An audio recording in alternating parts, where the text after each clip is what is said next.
भाव से सुनिएगा प्रदोष व्रत, नमक को त्यागने का भाव। प्रदोष व्रत की किताब में भी मिल जाएगा आपको, आप पढ़ेंगे तो सुना होगा आपने। एक ब्राह्मणी रहती थी एक नगर में, उसका पति नहीं था। छोटा सा बालक एक साथ में रहता, छोटा सा बालक। अब ब्राह्मण के घर की धर्म पत्नी है। ब्राह्मण कर्मकांड करने वाला, पूजन करने वाला, पाठ करने वाला, अनुष्ठान करने वाला, पूजन करने वाला, मंत्र जाप करने वाला, भगवत भक्ति में डूबने वाला। ब्राह्मण तो चले गया, ब्राह्मणी बच्चे के साथ रह रही। क्या करे वो? अकेली निवास कर रही है, अकेली रह रही है। और ब्राह्मणी बच्चे के साथ भ्रमण करती रहती, घूमती, कहीं कहीं दर दर जाकर कुछ भिक्षा को मांग कर लेकर आ जाती। और भिक्षा लाने के बाद में उस भिक्षा को जब लेकर आती तो अपने बच्चे को भी खिलाती और स्वयं भी उसका पान करती। एक दिन ब्राह्मणी भ्रमण करते करते प्रदोष काल के समय पर शिव मंदिर में प्रवेश करी। प्रदोष काल के समय पर, और शंकर मंदिर में जब प्रवेश करा, प्रदोष काल किसको कहते हैं? सूर्य अस्त हो रहा हो, रात्रि प्रवेश कर रही हो, दोनों का जब मिलन हो रहा हो वो प्रदोष काल कहलाता है। दोनों का जब मिलन हो रहा, सूर्यास्त हो रहा हो, रात्रि अपना चरण बढ़ाने के लिए आगे बढ़ रही हो और दोनों का जब मिलन हो रहा है, वो प्रदोष काल है, वो प्रदोष का समय है। ब्राह्मणी मंदिर में प्रवेश कर रही है। जब ब्राह्मणी मंदिर में प्रवेश करी, मंदिर के अंदर पहुंची, प्रदोष काल का समय था, प्रदोष का समय चल रहा था। और प्रदोष काल के उस समय में, प्रदोष काल के उस समय में जब ब्राह्मणी ने देखा कि कोई भगवान की भक्ति में लगा हुआ है, भगवान के रस तत्व में डूबा हुआ है। आज ब्राह्मणी के पास में कुछ पदार्थ नहीं है, अपने बच्चे का पेट भरने के लिए कोई सामग्री नहीं है, और कुछ आस लेके वो प्रवेश करिए, कुछ आस लेकर वो अंदर प्रवेश कर जाती है। कोई ऋषि की पत्नी, कोई ब्राह्मण जन की अर्धांगिनी उस प्रदोष के समय पर शंकर का अभिषेक पूजन कर रही थी, भगवान शिव की आराधना कर रही थी, भगवान की भक्ति में डूबी हुई थी। जब भगवान शिव की आराधना में डूबी हुई है, आराधना कर रही है,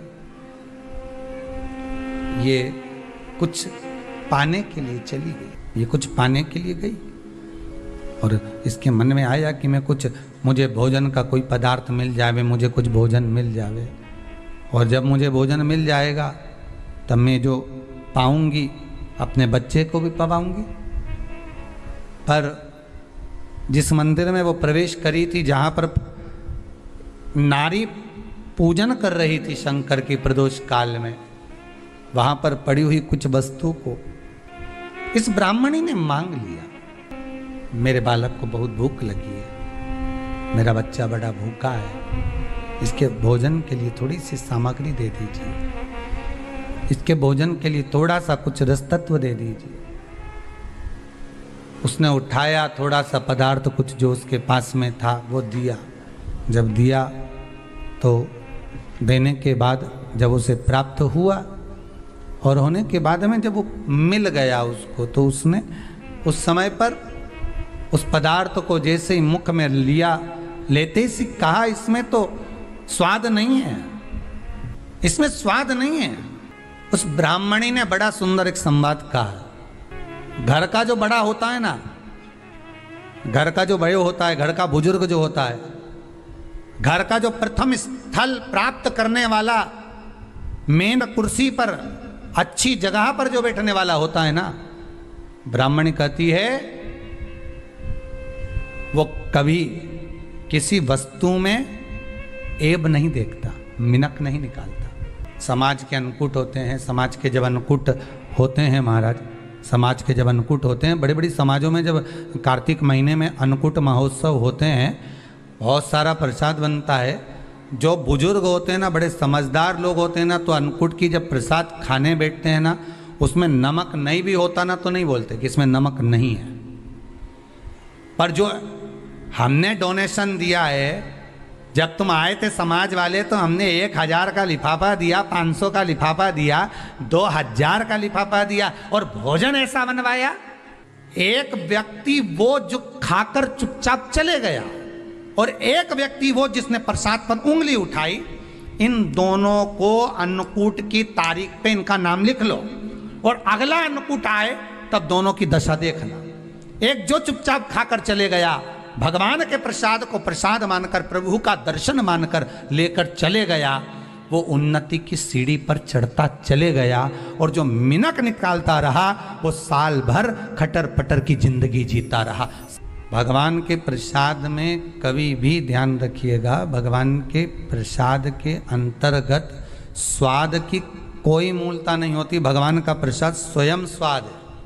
भगवान के प्रसाद में नमक नहीं देखना, मिर्ची नहीं देखना, भगवान के प्रसाद में शक्कर नहीं देखना, भगवान के प्रसाद में कुछ ये नहीं देखना कि कितना माल डला, कितना घी, कितना बादाम, कितना काजू, कितना इलायची डला। हाँ, यहाँ तक शास्त्र कहता है कि भगवान का प्रसाद अगर बन रहा है तो उसकी सुगंध भी नहीं ली जाती है महाराज, यहाँ तक शास्त्र कहता है। जब तक भगवान उसको पानी ले तब तक उसका सुगंध भी नहीं ली जाती। और कई कई जगह तो भगवान को प्रसाद अगर सूखा सामान हाथ में आ गया, इलायची कैसी है, मंदिर के अंदर जाने वाली है भगवान को डलने के लिए, लाओ यार किसकी दुकान से आई इलायची बताओ, इलायची तो 25 बार सूंघा, हाँ हाँ अच्छी है, अब सूंघ लिया तो भगवान इसको स्वीकार करेगा क्या? अरे जम के तो बोलो। एक फूल तुमने बगीचे से तोड़ा और सोचा इसमें पहले मैं सूंघ लेती हूँ, इसमें स्वाद है कि नहीं, इस फूल में गंध है कि नहीं, इसमें सुगंध है कि नहीं, और फूल सूंघ लिया, उसके बाद तुम भगवान को देखो, भगवान स्वीकार करेगा नहीं। कई कई घरों में तो हंडी से दाल चलाती जाए ने हाथ में डाल के। महाराज ब्राह्मणी ने जैसी मुख में लिया थूक दिया, ये श्रेष्ठ नहीं है। जो ऋषि की पत्नी अंदर पूजन कर रही थी प्रदोष काल, उसने कह दिया, आपका चेहरा बता रहा है कि आप ब्राह्मण की धर्मपत्नी, पर आज आप दर दर जाकर अगर भिक्षा मांग रही हो, दर दर जाकर अगर भीख मांग रही हो, दर दर जाकर भिक्षा को मांग रही हो, तो इसमें आपके पति का दोष नहीं है, दोष आपका है। क्योंकि आप भगवान के प्रसाद में भी जो स्वाद देखी थी ना, ये आपका एक जन्म का नहीं है, ये ना जाने कितने जन्म का है। ब्राह्मणी के मस्तिष्क में बैठ गया, ब्राह्मणी के उस वो कहा ना, वो बक्कल में नहीं अक्कल में बैठ गया कि ये स्वाद नहीं देखना।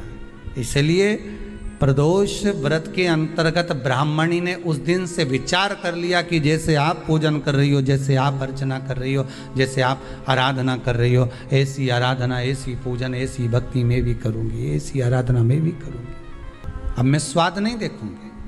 तो प्रदोष व्रत करने वाले को ध्यान रखना चाहिए कि नमक का सेवन ना करे, भोजन ना करे, फलाहार करिए, फल का आहार करिए, प्रयास करिए।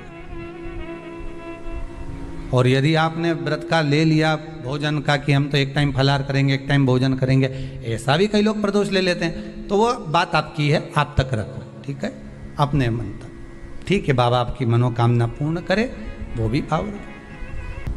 अरे भगवान को धन्यवाद दो कभी कभी कि तूने अच्छे घर में पैदा किया, अच्छा परिवार दिया, अच्छा पति दिया, अच्छी पत्नी दी, अच्छे बच्चे दिए, अच्छा कुटुंब दिया, घर दिया, दुकान दी, जमीन जायदाद दी, शरीर अच्छा दिया, हाथ पैर आँख नाक मुंह सब बढ़िया दिया, एक के भी निपटा के नहीं भेजा तूने। मान लो एक आध निपटा के भेज देता तो क्या झगड़ा करने ऊपर जाते? एक ही कान देता और एक गायब कर देता तो यहाँ से चिपका देता, तो क्या कर लेते? हाथ एक देता और एक गायब कर देता तो क्या झगड़ा करने जाते ऊपर कि मुझे ऐसा शरीर दिया? नहीं, भगवान को धन्यवाद देना कि मुझे अच्छे घर में पैदा करा, कटोरा लेके वहाँ चौराहे पे नहीं बिठाया, तूने अच्छा घर दिया, 2 समय की रोटी दे रहा है, खूब जोरदार शरीर दिया, भजन करने का मुहूर्त दिया, और बचा कुचा था तो ये सियोर वाला महाराज दे दिया, कथा सुनाने वाला। शाम के समय पर प्रदोष काल में बेलपत्री के पेड़ के नीचे, चाहे शंकर के मंदिर के दरवाजे पर या शिव मंदिर में अगर आप प्रदोष के दिन दिया लगाते हो, सोमवार के दिन दिया लगाते हो, तो ऐसा कोई व्यक्ति नहीं जिसको मेरे देव अधिदेव महादेव मेरा विश्वनाथ भंडार नहीं भरता हो, खाली नहीं छोड़ेगा, दे देगा, भंडार भर देगा, कमी तो नहीं रख सकता, ये पक्का। पर तुम करना ही नहीं चाह, 2-4 सोमवार करो और उसके बाद के तो महाराज जी हमने तो करा था, हमको तो मिला ही नहीं। 2-1 प्रदोष करा तुमने, अरे 1 साल करो, सारे दरबदर भी तो अपन ठोकर खा कर आए, इतना साल निकाला अपन ने, और 6 महीना 3 महीना 4 महीना भगवान से निवेदन तो करो, दिल से कहो तो सरी, नी भंडार भरे तो बात दूसरी, एक बार बोलो तो। पर जगत के लोगों के सामने जाकर मत कहना, कहना तो देव अधिदेव महादेव से कहना। प्रदोष व्रत करने वाले को प्रदोष के दिन प्रयास करना चाहिए कि रात्रि के समय पर आधा घंटा 10 मिनट 20 मिनट जागरण करे। जागरण मतलब थोड़ा भगवान का भजन कर ले, भले 4-5 माताएं इकट्ठी नहीं हो तो अपन अकेले ही कर लो। अपन अकेले कम है क्या भाई, अपन कम पड़े, आराधना अकेले भी करो, जागरण करो।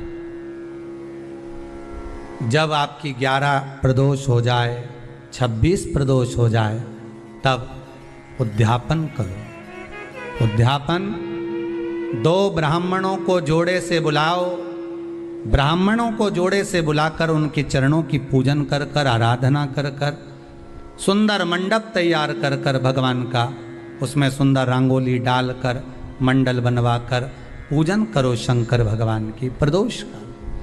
एक दिन पहले गणेश की आराधना करो, पूजन करो, और प्रदोष वाले दिन जो मंडल बनाए हैं पूजन अर्चना करने के लिए, जो स्थान दिया है उसकी आराधना करो।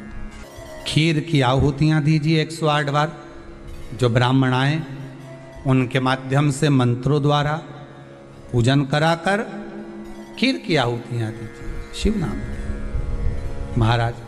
फिर ब्राह्मणों को जोड़े से भोजन कराकर, चरणों को नमन कर कर, दक्षिणा प्रदान कर कर, निवेदन कर कर ब्राह्मणों से कहें, हे ब्राह्मण देवता, आप हमें आशीर्वाद प्रदान करें कि जिस प्रदोष का हमने व्रत किया है उस व्रत का पुण्य फल हमें प्राप्त हो।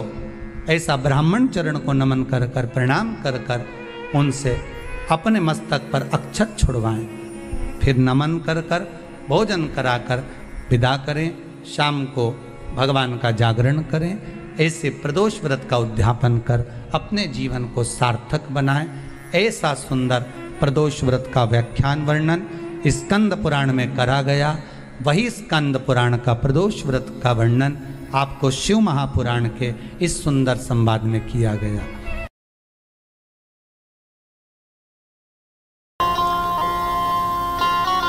मंचा